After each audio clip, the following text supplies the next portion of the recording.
The following has been brought to you by SJP World Media.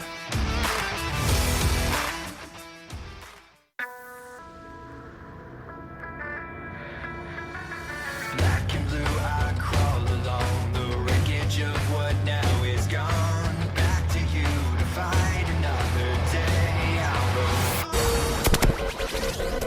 day. You're listening to In the Corner with BenNny Mac. Unfiltered, uncensored, and unforgiving. Here's the man in the corner, BenNny Mac. Welcome back to In the Corner. Saturday Smackdown recap show. Hope you're all having a good weekend so far. I'm glad it's cooled off a bit. Freaking warm. Yeah. Wow, so this is the Saturday edition of the In the Corner. I am, of course, BenNny Mac. Gonna have some Smackdown, talk a little bit of Smackdown this week. Some of the stuff happening leading into Clash at the Castle. I want to say Clash of Champions every single time. Anyway, first stadium show in something like 30 years or something silly, coming over to the UK, which is going to be freaking awesome.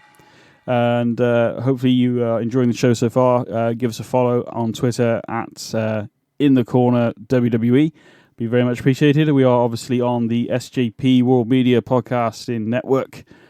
SJP World Media. Thank you very much. So yeah, Smackdown. We're not that far away from Clash of. See, I nearly said it then. Look, Clash at the Castle.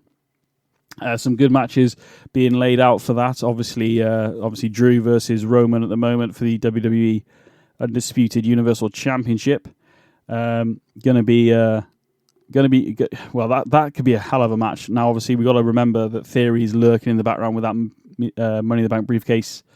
But yeah, I think it's going to be a great event. It's going to be amazing to see it over in the UK again, and also I don't have to stay up late to watch it. None of us do. We can all watch it. Something I want to point out is that it's very hard to find somewhere like a pub. You know, I'd like to go to the pub to watch some wrestling, but there isn't really anywhere that does it, and because there's not really, unless you've got a big group of fans together, they're very few and far between. I find, at least in my area. Yeah, a few beers and watching some wrestling would be awesome. Very similar to watching football or rugby or whatever else your sports that you follow.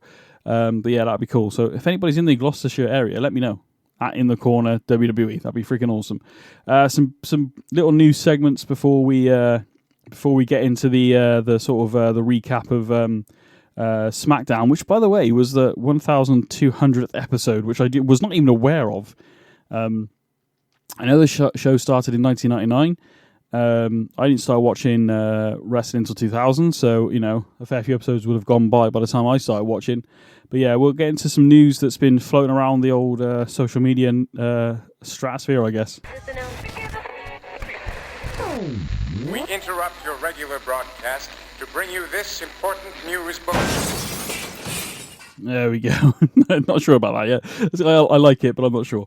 There we go. Anyway, so WWE have officially announced that it's the end of the NXT UK brand, which is a shame. But they're going to be doing an event called Worlds Collide, which they've done before, and the NXT UK brand and the NXT 2.0 roster will be taking part in that Worlds Collide. I'm not 100% sure what's going on with that, where there's going to be I'm assuming champions versus champion matches, maybe unifying the titles. I'm not sure. But there's going to be a brief hiatus for NXT UK, and then next year in 2023, there is going to be a brand new NXT brand, NXT Europe. So my logic here is that they want to branch out on the old European side of the wrestling, and then maybe we can have more events around the area and in Europe in general, which means obviously I'm a bit worried that some people might get lost in the shuffle here, but also there's going to be a lot of people that will have better opportunities to compete in WWE, which will be good. It's going to be interesting going forward. I mean, if you're going to make more of a global push, it makes sense to do it in Europe. obviously then you get into areas, going down the line because it's a bit closer, I guess, into maybe India, China, and Middle East and all that kind of stuff. But you could, why not? If they want to do that, why not call it NXT? I don't know, International or something. That'd be quite interesting to see. But yeah, NXT Europe is going to be launching in 2023 apparently. So hopefully that will be good for other wrestlers going forward. Hopefully. So also, now I'm not sure about this, but this was something that was flying around, and apparently during a Q2 earnings call with WWE, I don't know how these people find these things out. Maybe they're public domain over in the States, I have no idea. But apparently there's a talk that Raw and Smackdown could move to Netflix. Now, as it stands at the moment, on the network, if you want to watch Smackdown or Raw, you can watch them. And every single episode is on there that's ever been done. But in terms of, so SmackDown was this Friday. If I want to watch that episode, I can't for 30 days. So they're always 30 days behind. So unless somehow you can manage to avoid not seeing any social media, maybe you could start a month prior to this and watch it so you're always caught up to a degree. But you're never going to be caught up, are you? That's the freaking point, I guess.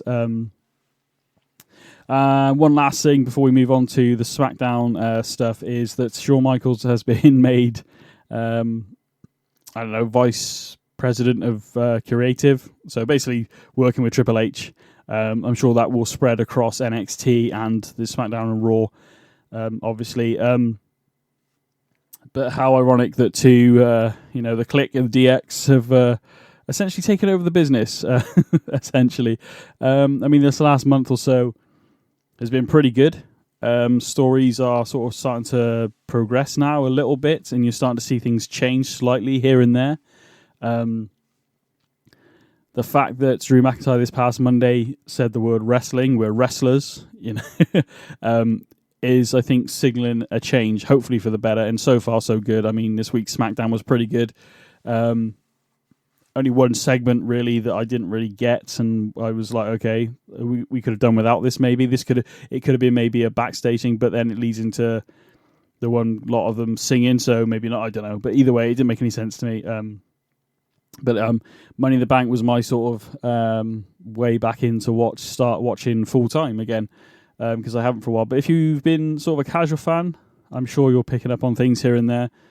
You're probably like me, how I used to be about 3 months ago. I was just literally kind of watching pay-per-views. As I said, I've been watching since 2000, but we've only, in the last probably 5 or 6 years, we've been, apart from NXT when takeovers were a thing, when Triple H was running it, I was pretty much just watching NXT then, and then sort of the main roster stuff after. But based on the last couple of weeks of, so Raw this week was good, and so was SmackDown, and I've actually enjoyed it. So whether it's because it's been a while since I've watched them fully, I don't know. But it's good to see, and I feel like things are changing within the company. You hear lots of, you see different stories online and stuff, and people saying that Triple H is more accessible backstage. I think I've already said this, but so that's good. Obviously, Karrion Kross coming back, Dakota Kai coming back. So there's lots of things here that I think. I always felt that when NXT stars came up, some of them were not. Like, I don't understand how it can work in NXT, but it doesn't work on the main roster. It's a wider audience, don't get me wrong, but if you give them a chance, but I think maybe the writing team, like, or because something doesn't work instantly, they get sort of like, we need to move on, we need to move, we need to do something else. So, whereas we've had stories in NXT that have been a month long, we've had, Tommaso, and I think I mentioned it on Monday, but Tommaso and Johnny Gargano's story went on for about 18 months, I think. Not consistently, but it was enough that it was interesting when these two came back together because of the history they had made with each other as a tag team, then not a tag team, and then, going forward. There are times and places where you can have, longer stories. We don't have to have it done in a month. And then even to the point of maybe in a couple of months ago, I said that you might have a story one week on Raw or SmackDown, then the next week is not there because for whatever reason people think it doesn't work. I don't know what it is. You need to give things a chance sometimes, don't you? So I feel like it is starting to change. If you haven't watched for a while, if you're sort of one of those people that hasn't watched for a while, I would recommend watching Raw this week coming up. It looks like it's going to be a good one. It's in Toronto. Edge is going to be taking on Damian Priest. We got Trish Stratus coming back. She's going to be on Raw. What she's going to be doing, I don't know. It might just be a pop in and hello. Apparently, she was wrestling the weekend. She's wrestling the weekend, like so today and tomorrow, with WWE at house shows. Maybe to get that ring rust off her. I don't know. There was rumors that maybe she's coming back full time. I don't know whether we'll see that, but she's definitely going to be on there on Monday. Raw's too long still. It shouldn't be 3 hours. This week's Friday's SmackDown. And SmackDown's always been better because of it's not too long. Back in the day, watching NXT, your show would be like an hour long. And that's all it needed to be. Sometimes. And sometimes you wanted more, but that's where takeovers came in. So hopefully Raw can maybe... I mean, a 3-hour Raw every now and again is nice. When they used to do the draft and stuff, it was cool. But you don't want it every week. You haven't got that much free time, I don't think, sometimes. So, yeah. I've said it before and I'll say it again. But yeah, so SmackDown this week, 1,200 shows. It starts off with Ronda coming out, and last week she paid a fine. She chucked a load of money in the ring. That's where Liv and Shayna Baszler got into it. It was a good altercation between them. Ronda wants Adam Pearce to lift her suspension. Pearce does come out with a couple of security guards.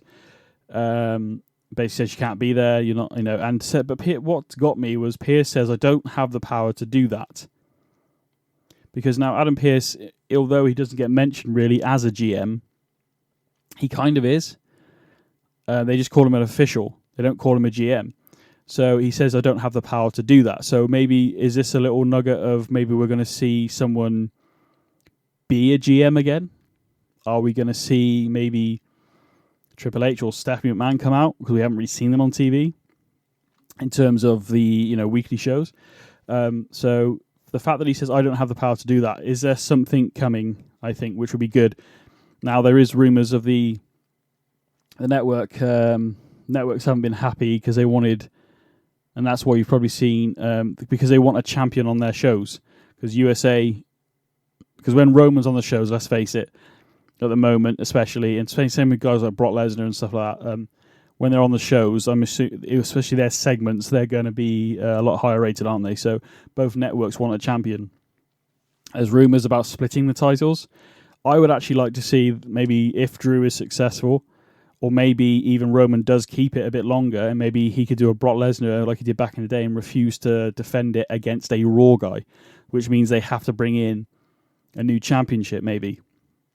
And I've already said it this past week, but the World Heavyweight Championship is a go-to for me. I know Triple H, I know, obviously he was a Ric Flair fan, so we might actually have a chance, or something along those lines. We might get to see that World Heavyweight Championship again, which would be freaking amazing. I think I said it Monday, but it'd be freaking amazing. As you'd expect this segment to go, really. It's kind of broadcast, really, but the security tries to get Ronda out the ring, doesn't work.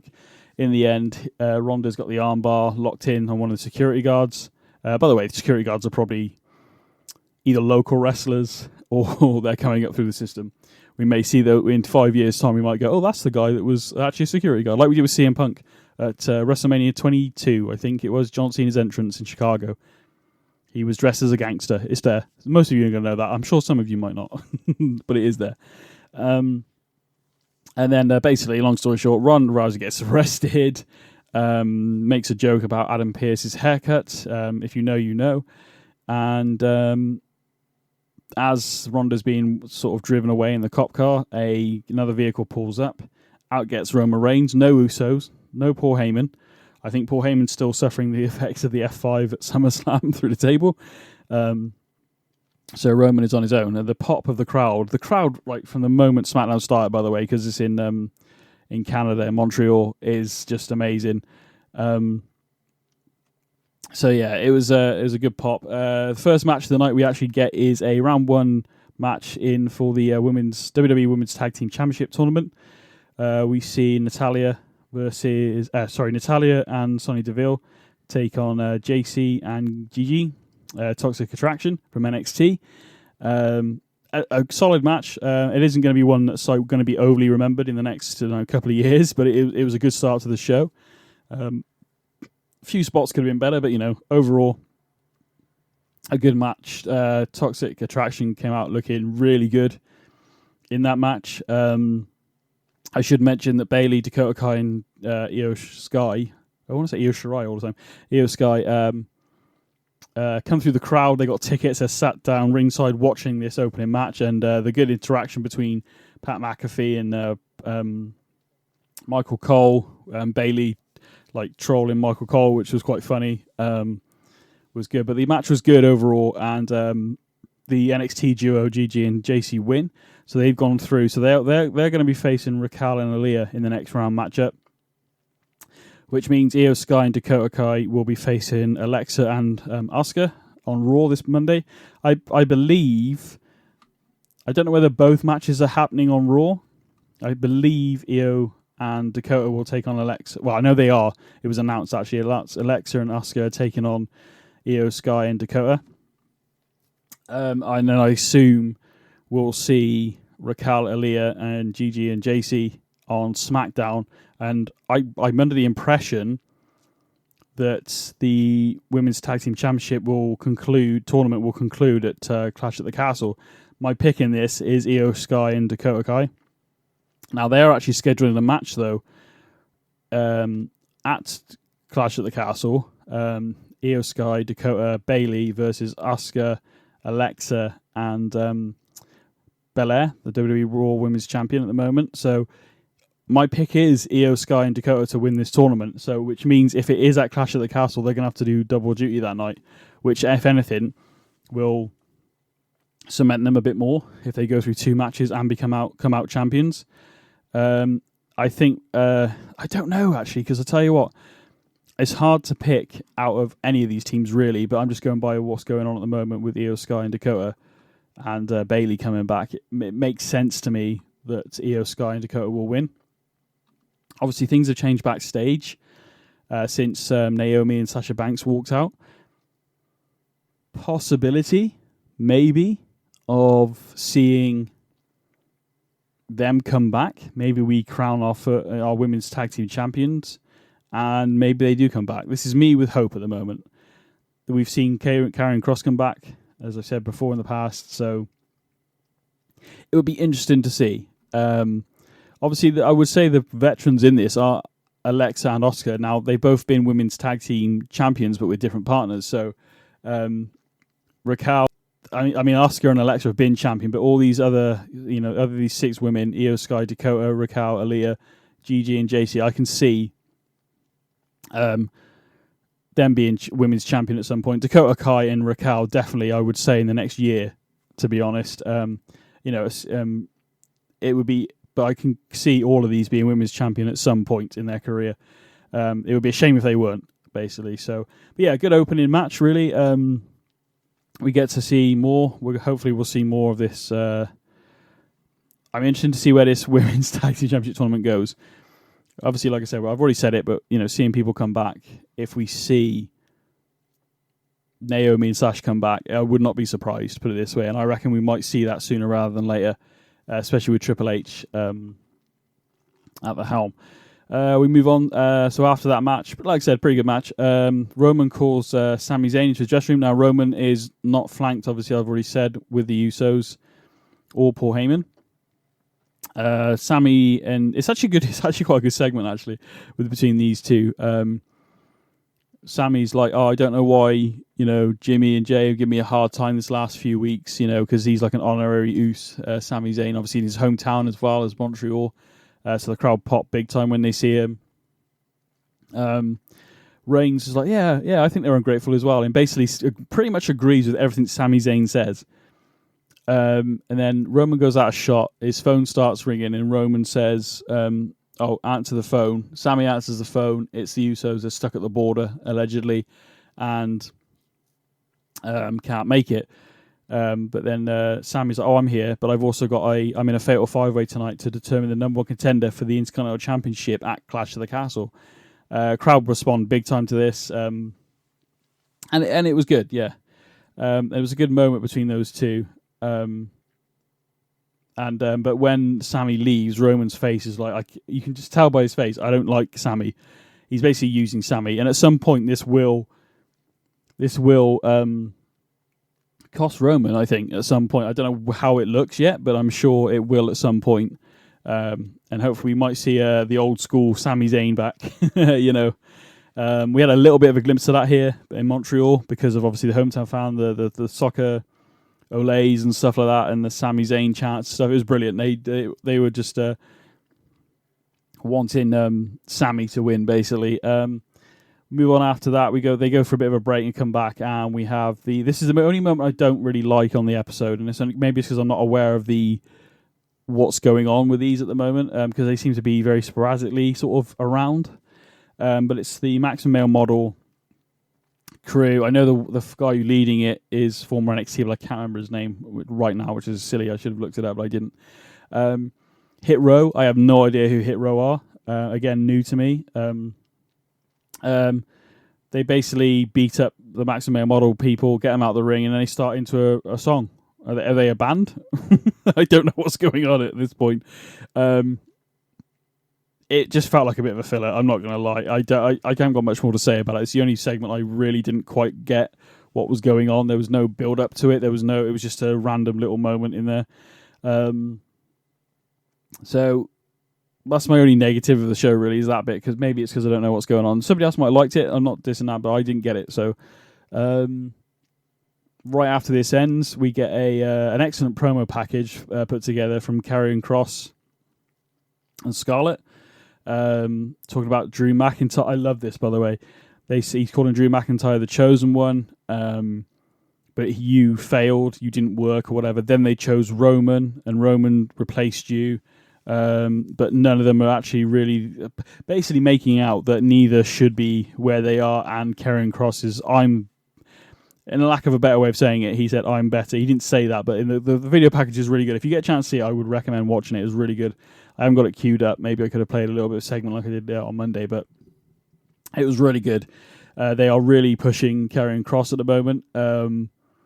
We've only really seen him attack Drew McIntyre, so we haven't seen much of him in the ring in terms of the main roster. Obviously, he was in NXT 2.0. I'm glad he's grown his hair back. I'm glad that he hasn't got this, I don't know what it was, like something going on, whatever. I'm glad they've dropped it. I'm liking this sort of image with Scarlett and the hourglass, which he did use before. I feel like the character's evolved and for the better at the moment, based on what I've seen. Be interesting to see what's going to happen, and I'd like to see him in the ring at some point, so we can see a bit more of this this character development that we're seeing even more. So I am hopeful for Karrion Kross at the moment. It looks really good. After that, we move into the Fatal 5-Way match for the number one contendership for the Intercontinental Championship, the Clash at the Castle. This I liked. This whole match was really good.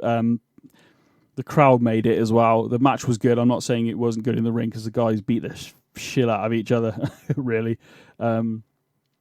So we had Sheamus, Madcap Moss, Happy Corbin, Ricochet, Sami Zayn, who's obviously the hometown boy. So early on, Corbin dominates in the opening part of the match. The crowd are obviously with Sami Zayn. There is a moment where Sami Zayn tries to stop everybody from fighting to let the crowd chant, but everybody just cracks on, and Sami stood there like, okay, I'll just stand here then. Everybody kind of exits the ring apart from Ricochet, and there's a bit of a moment between those two. I love seeing wrestling in places like Canada, UK, Chicago, like wrestling towns, places where people really are into it and get into it. So in Canada's always been one of those places in general, whether it's Montreal or not. Little fact in this match I didn't realise, but Sheamus and Corbin have never held the Intercontinental Championship match. Intercontinental Championship title, sorry. I mean, Sheamus is like, I assumed Sheamus was at some point. He's been in the company for, since 2009, 2008, 2009-ish sort of time, 8, 9. I always assumed he was an Intercontinental Champion. He wasn't. He's been a US champion. But never. And same with Corbin. He's done a lot. He's been King Corbin. He's Money in the Bank. I don't know how much more. I know he was in NXT. I don't know what titles Corbin's actually held. I should look that up, really. But there we go. As the match rolls on, Sheamus gets a lovely knock on his leg, a little scratch and a bruise comes out really early on his left leg, I believe. And Sami Zayn gets thrown at one point, and I think he lands on his shoulder. I'm not sure if this is a genuine injury, whether this is part of the match. I think it was part of the match personally. But he hurts his shoulder. Referees come out and help him, and he gets escorted to the back, basically. So it becomes a fatal four-way. And the match, it just rolls on for another 10, 12 minutes, and it's amazing. The crowd are into it, even though their hometown boy's now gone. It was a good way of actually sort of maybe switching the alliance to the crowd a little bit, and it actually worked slightly. It's about 10 minutes past. There's some great moments with Moss and stuff. They all put in a good match, to be fair. This is a good fatal five-way, which essentially is a fatal four-way at this point. Sammy comes back out holding his shoulder a bit. He gets back in the ring. He hits a suplex on Ricochet into the ropes, exploded suplex, I think they call it, and then he hits the haluva kick, the leg, and the crowd absolutely boo the absolute crap out of Baron Corbin. He really does, and the crowd are into it, like I said. Sammy and Ricochet are kind of gone at this point. The only two, and then it ends up being Sheamus and Corbin in the ring. It breaks down a little bit, and then basically bro kick and winning. Seeing him getting bro kicked, the crowd loved it. 1, 2, 3. Sheamus is the new number one contender for the Intercontinental Championship. And to what, as this match was rolling on, in my head, I'm thinking Sammy, Ricochet possibly, or Sheamus. Those are my top three. But the more and more the match went on, I'm thinking Sheamus versus Gunther, a.k.a. Those two guys, I think, are going to put on a hell of a match at Clash at the Castle. I think that could be a hard-hitting match. Obviously, you've got the fight, the Fight Club type crew he's got with him. Hopefully, at some point, Butch becomes Pete Dunne again, because Pete Dunne, or why they changed it, I have no idea. It makes no sense. Pete Dunne was a former champion. And actually did fairly well in the few times that he came on the main roster. So I don't understand this name Butch and this sort of character sort of change. We want Pete Dunne. I think most of us want it. If we can see Pete Dunne re-emerge at Clash at the Castle, that'd be amazing, especially in the UK. Do you know what I mean? It'd be freaking amazing. But yeah, we'll see what happens. But I think Gunther versus Sheamus for the Intercontinental Championship could be absolutely amazing. Obviously, even though Sheamus is Irish, he's in the UK, in Cardiff and Wales.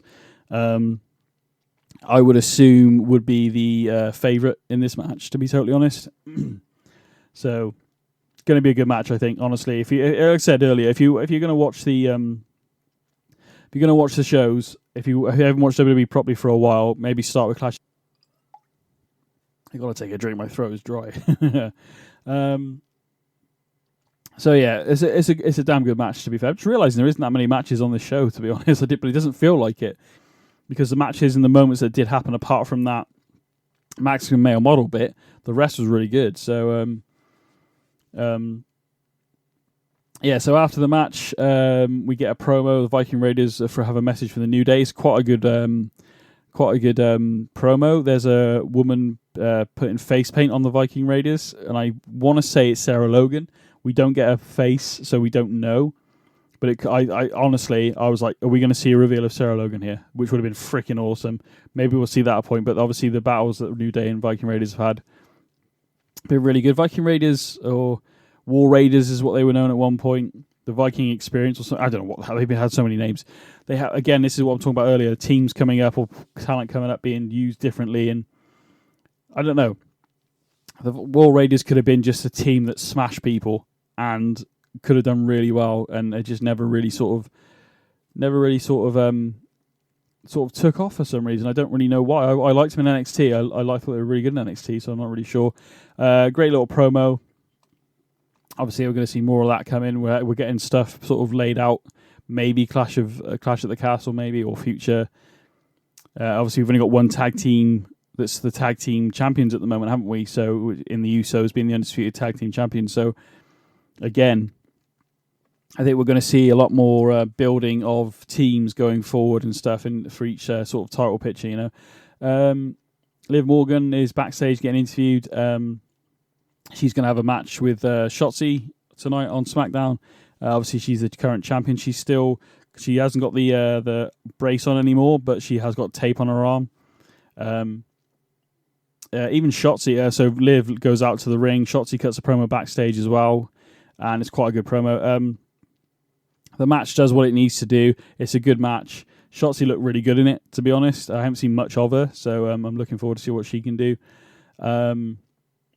Liv gets the win after the match. Baszler attacks Liv. We can see that coming. What I like about this is that she kind of does that. I don't know if people are aware of this, who are familiar with Shayna Baszler. This arm thing she used to do in NXT, and she has done it on the main roster a bit, where she says she got Liv in a position where she's going to stamp on her arm, and she says, "I'm going to break your arm. But if I do that, you're not going to be at Cardiff. So I'm going to break your arm." In Cardiff, she says, and as she lets go, and as Liv is coming up to her knees, she freaking kicks Liv in the face. So it looked bloody brutal. And again, a good episode of SmackDown, like I said. So the match did what it needed to do. It's progressed the story between Baszler and Morgan. And again, I like Shotzi. I've not seen much of her, to be fair, apart from a little bit of Money in the Bank and now this, and a few other little matches here and there. Potential. Could be good. Interesting to see how that pans out and what's going to go on with that. So, and that is actually, I was going to say, there's only about 3 matches on SmackDown. And do you know what? I was happy with that. It wasn't oversaturated. Like I said, the only bit I would take out was that male model BS. Roman and Drew have a scheduled meeting where they come in the ring.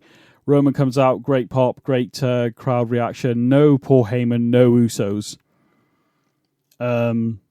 Which is weird to see. At least with not Paul Heyman. Roman cuts a good promo and basically says, if anybody else tells you that they're the man and they've been carrying the company, they're lying. Drew eventually comes out, as you imagine. And Drew said, well, I would have said it to your face, but you'll never hear, which was brilliant. They get into it goes back and forth, but it is a good interaction between the two. So give it a watch if you can. It'll be on YouTube, I would assume. It breaks into a bit of a brawl. There's a moment where McIntyre is going for the Claymore, and the camera work wasn't the best. We did pick up on this. We were watching it, and the camera work didn't quite grab it in the right way, I think. But he was going to go for the Claymore, and the Sami Zayn out of nowhere takes the Claymore again, but this time for Roman rather than I think it was Jimmy he took it for a few weeks ago.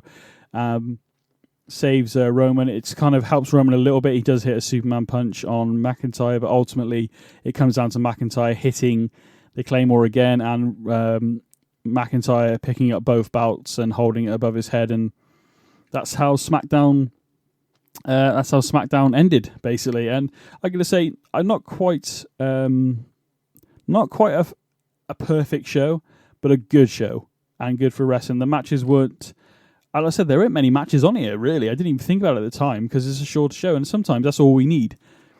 The interactions backstage and stuff were few and far between. They were good when they happened, which was nice. The interaction between Sami Zayn and Roman was brilliant. We can see more of that going down the line. I think Sami Zayn will get to a point where he will stop taking shots for the bloodline. So maybe this is that sort of moment where we see Sami Zayn sort of move away from the bloodline. We see it in maybe, because we did see, I thought at one point we were going to see Jimmy sort of try and get Jay out of the bloodline back before they sort of just went with it. But yeah, interesting to know. We're going to be doing the week before Clash at the Castle. We'll do our predictions, try and get NJB on for that. So I hope you've enjoyed the show. Hope you've enjoyed the content so far that we've put out here on In the Corner. I want to say a big shout out to Sai once again for letting us do the show on SJP World Media. Thank you very much all for listening to, I was going to say watching, it's because I do video stuff as well, but listen to the show. I'm not with it today, guys. Listen to the show. Much appreciated. And hope you join me on Tuesday for the Raw recap, and as we get some more news going backwards and forwards in the world of WWE. There's a lot going on backstage, obviously. I am BenNny Mac. This is In the Corner. Give us a follow at In the Corner WWE on Twitter and at SJP World Media on Twitter. Thank you very much for listening. Let's see you again next week.